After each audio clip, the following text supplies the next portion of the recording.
never had a faster ship for the mail. Not as fast as this, Miss Brisbane. Never quite like this one, sir. The pride of mankind, dominion over the sea. The dream of progress, it brings great honor to me to be the master and the builder and the owner of the largest moving object in the world. Mr. Redmond, begin boarding the passengers. Third class passengers, proceed at once to the gangway. Please bring your boarding documents and await further instructions. Holy Mother of God! Is that a ship or a mountain? It looks long enough so a body could walk to America. I'm Catherine McGowan, and everyone calls me Kate. I'm Kate too. Kate Mullins. And I'm Kate 3, Kate Murphy. It must be fate then. Oh, it's not fate, it's Irish. Are you travelling alone? Why not me? I got a fella. You see that good looking one up ahead? I'm planning to marry him. When's that gonna be? As soon as I meet him. Get me aboard, call out my name. It's to America we aim to find the best of life. We pray to make this trip. Let all our children know that this day long ago we dreamt of it and came aboard this ship. For the maiden voyage, for the maiden voyage, there's all aboard. Second class passengers, proceed to Titanic. Please contact the ship's purser to arrange dining assignments. You have come to the national races, quite have justice to these. It's a sight for once in a lifetime. It's a sight for once in a lifetime. For the chance to run away and to marry now into their peace. It's a chance for once in a lifetime. It's a chance for once in a lifetime.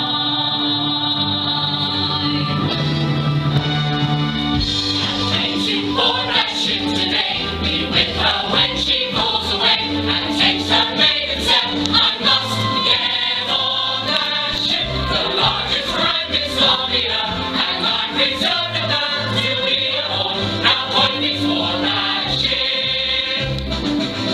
The finest people will attend, the best of all that will befriend. They'll stand right next to us, be at my fingertips. Agents of state and millionaires who run the world's affairs will all be there. I must get on that ship for the maiden voyage, for the maiden voyage. Ships all aboard. First class passengers occupying the deluxe suite are requested to board at this time. Come back, Alice. I want to see the maker. Colonel John Astor and Mrs. Astor too, arriving now on the boat train, direct from Waterloo Station. They proceed to their partner suite, A62. Her name is Madeline. She's John Jacob Astor's second wife. She's only 19 years old, and now she's married to a prominent man with over 150 million and 29 years her senior. They've only been married 7 months. She's already 7 months pregnant, and the scandal is such that they ran away to Europe to avoid the publicity. Avoid the publicity. Mr. and Mrs. Isidore Strauss may proceed to their promenade suite, B55. Aren't they nice? You never think by looking at them that he and his brother basic department store. Basic department store! That's right. And he was Colt's advisor to President Grover Cleveland, who served in the House of Representatives 2 full terms. And that's his wife for 40 years named Ida said Caswell.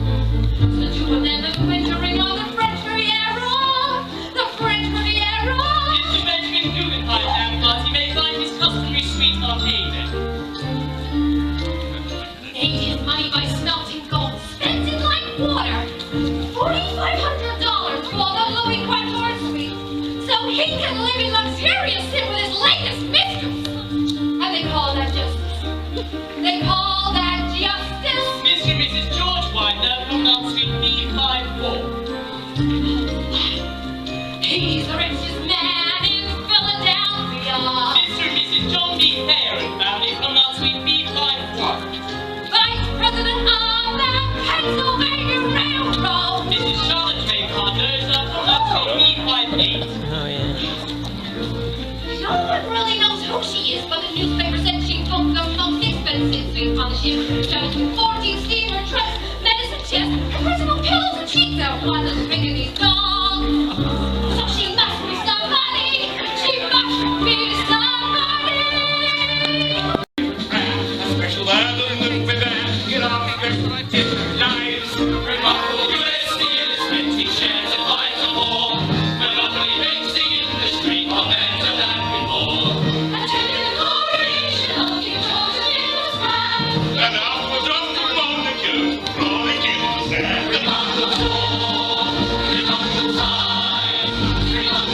Have you ever had so many distinguished Americans under your charge at any one time?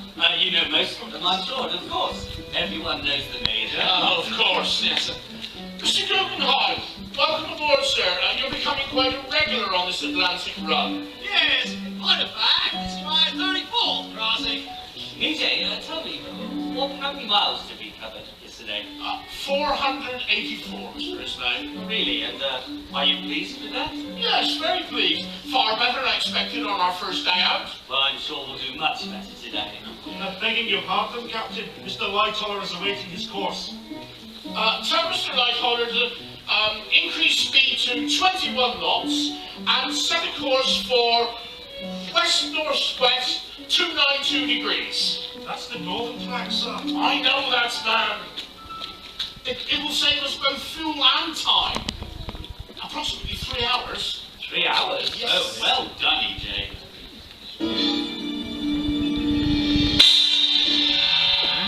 The dinner seating for Friday, April 12th, is now being served in the first-class dining saloon. So did I tell you about the time I made my fourth mark to Sudan in the winter of '85 to relieve the attack on Chinese corner of the Navy, when we were attacked by 6,000 crazed, godless savages? EJ, we're all anxious to know yesterday's mileage. 519, Mr. Ismay. Oh, much better. Yes. I'm sorry to disturb your meal, Captain. Who the devil are you? Second wireless operator Bride, sir, with the Marconi International Marine Radio Telegraphy and Signal Communications Company Limited. What can I do for you, Mr. Bride? Oh, a message, sir, from the furnace liner Rappahannock, 4 days out of Halifax. She reports an iceberg. Thank you, Mr. Bride. I can read. Right. Aye, sir.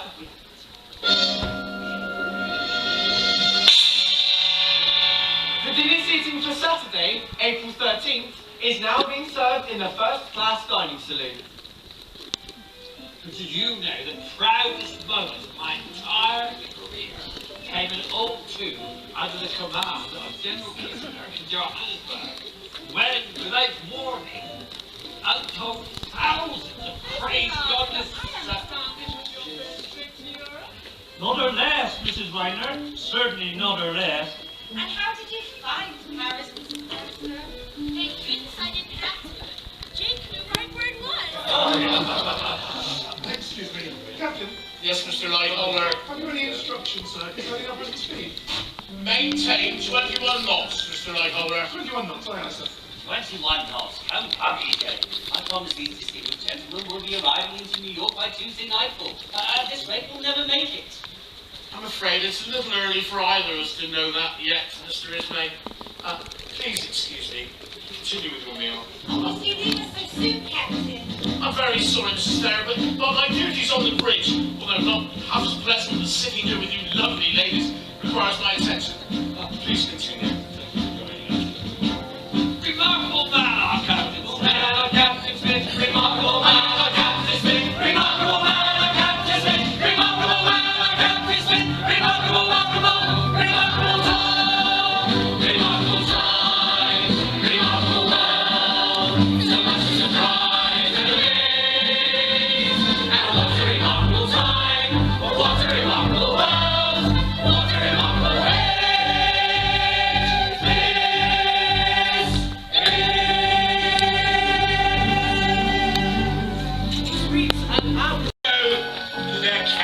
What's the reason for that, then? It encourages the rats. Well, they're not rats on a brand new ship.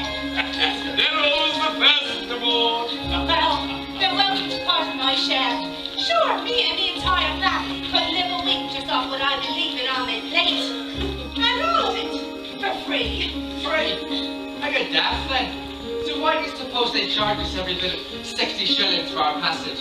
What do I need with all this fine cloth, electrical light? Well, to be foul, I'm going to have fine cloth, electrical light, and a whole lot more when I get to America, including me own personal bathtub. I'm going to rise straight to the top, I am, just like Queen. I will be a proper person. People will look up to me.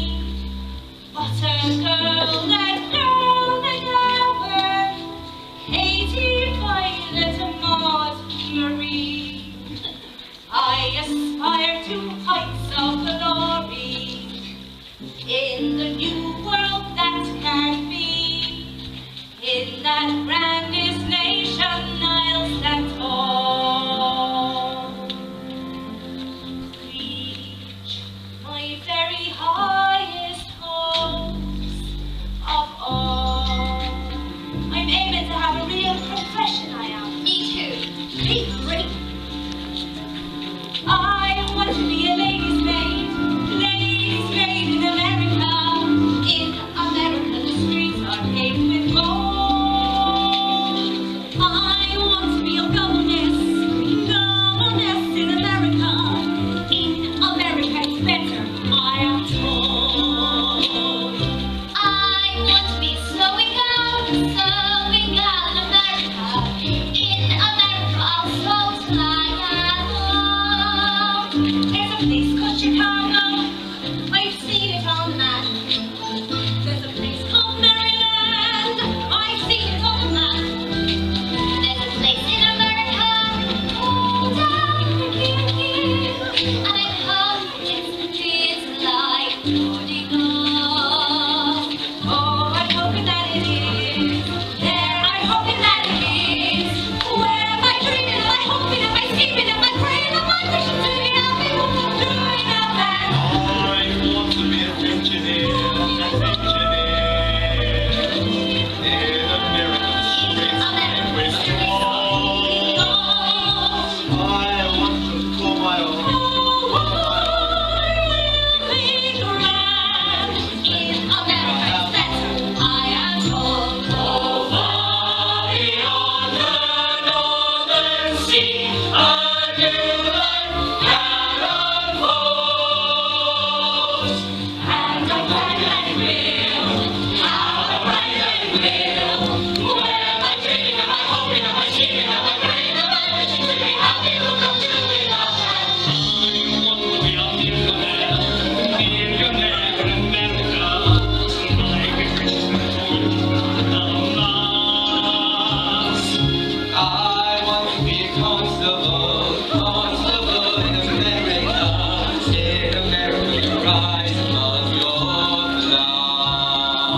There's a place you're in the street, and servants can be sold. And I'm certain that it will. How I'm certain that it will. If we like coaches live in Harvard.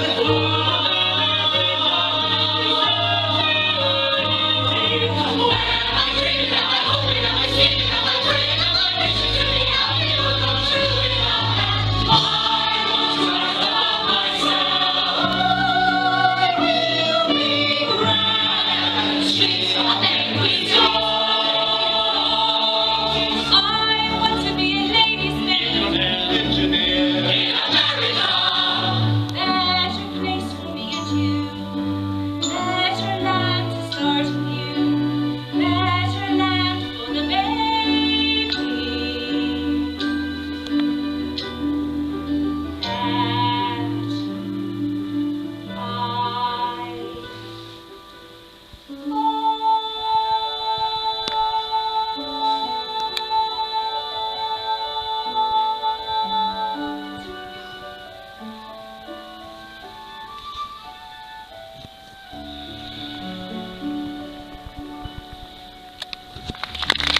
I 2 degrees. West northwest 292 degrees. Nice, sir.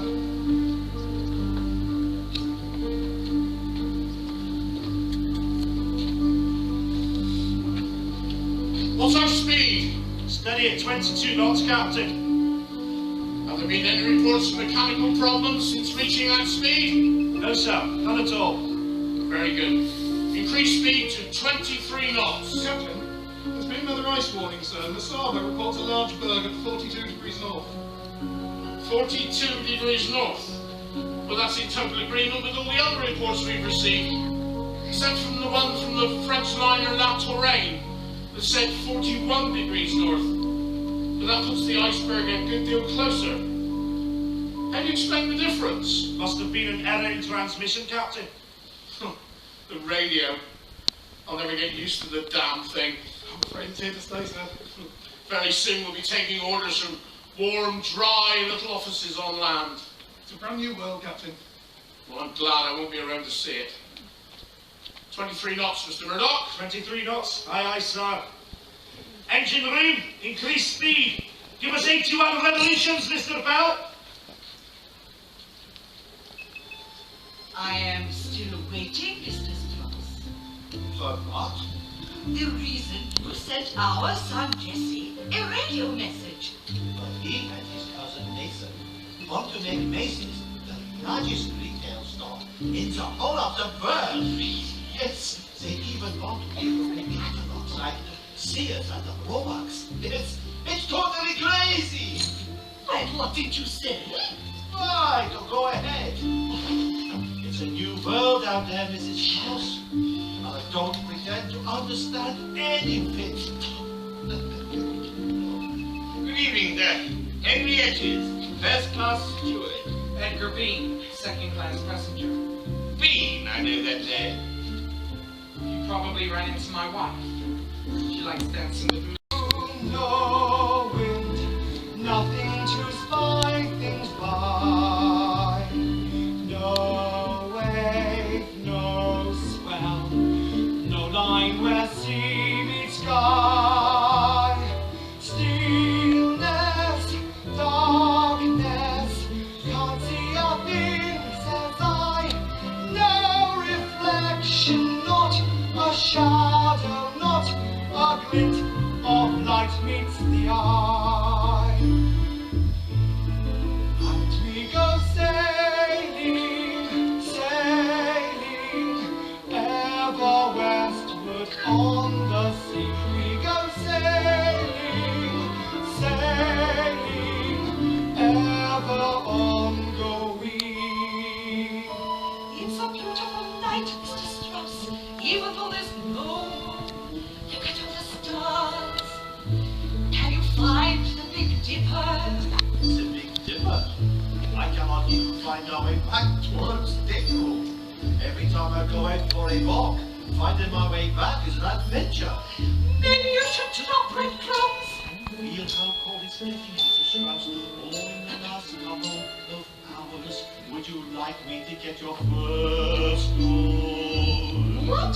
And maybe never see you again? Oh, no thank you. I'd rather freeze. I'm cold and Katie. But now you put your arms around me. But you're a funny one, Kate McGowan. That's very much. Because you come right out with what you want. And you're going down funny, do you? What kind of girl do you think I am? Do you think I need to be told what I want? Life's too short for that, be boiled.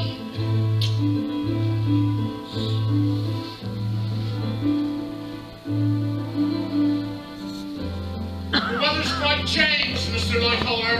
Yes, sir, it's turned very cold. Only 1 point above freezing. Ocean temperature's now 31 degrees, Captain. Tell the carpenters to check our freshwater supply and warn the engine room to watch the steam winches. Aye, aye, sir. There's not much wind, is there? No, sir, it appears to be a flat calm. And we go sailing. See how calm it is, smooth as polished glass, on the open sea, feel the fight in the air, on the open sea, smooth as polished glass. Ever ongoing. I'll be just inside, gentlemen. Keep a sharp watch out, eh? The naked eye. That's something you can rely on. Good night, sir. Good night. Crow's Nest, this is the bridge. Keep an eye peeled for ice.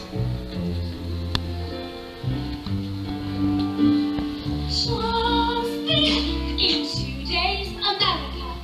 What's the first thing you're going to do when we get there, darling? After marrying me, of course. Well, I'm going to apply to the sports desk in an important New York newspaper.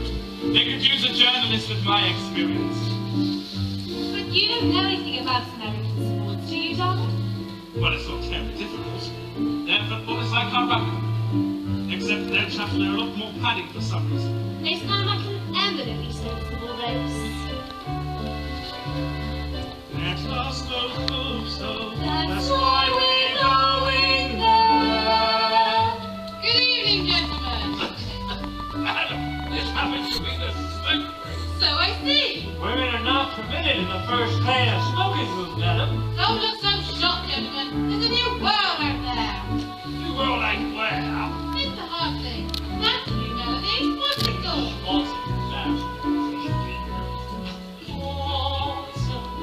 Shall we all meet in the autumn? Golden and glowing by autumn. Shall we still be best of friends? Best of friends. So, gentlemen, let me introduce myself. Charlotte Cadenza, whoever you are, madam, recently widowed with a considerably generous inheritance. And I know who you are, Mr. Astor. Recently been married to a considerably young wife. You seem to enjoy shocking people, madam. I've heard it described as a modern woman by people that don't mean it as a compliment. And I've heard you describe the great world's greatest monument to unearned income. Start the starboard! On the starboard, sir! Helm's all over! Engines! Full astern! Full astern, sir! The boat's reacting, Mr. Murdoch! 2 degrees to port! Mr. Fleet, what's our distance? A quarter of a mile, maybe a little less. 9 degrees, 10, 11, a full hoist. Chum! Jesus, Mary and Joseph, look at the size of it. It's like the rock of bloody Gibraltar. It's going to pass the starboard. Yes, it's all right. You think we're going to miss it?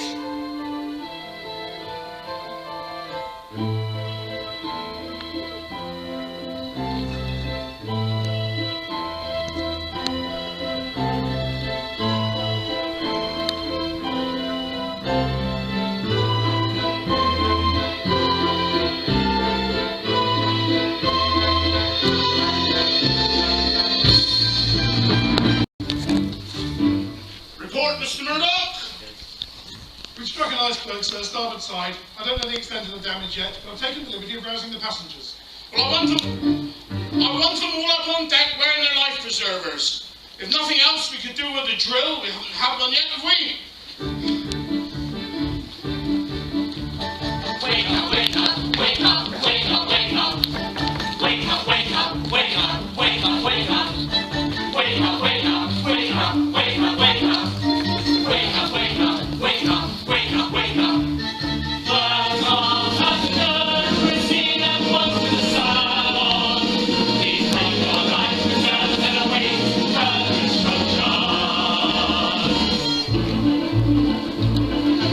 Almost midnight, straight on ocean, in the torrid engine noise now is much quieter, landing on the road. And there be soaring seconds, starlight seconds, the captain coming home.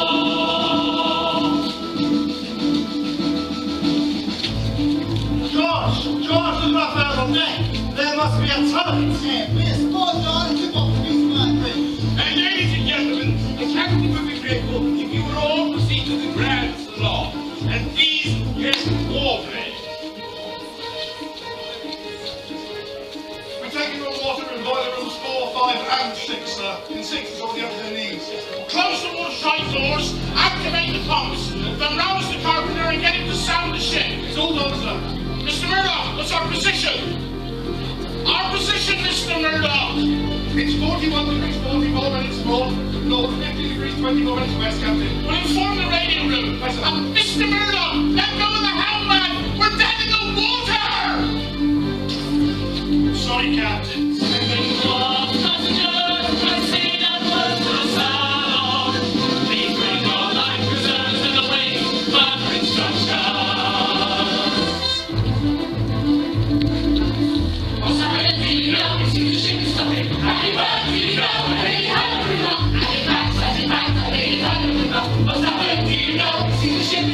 Get up now, get your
We'll be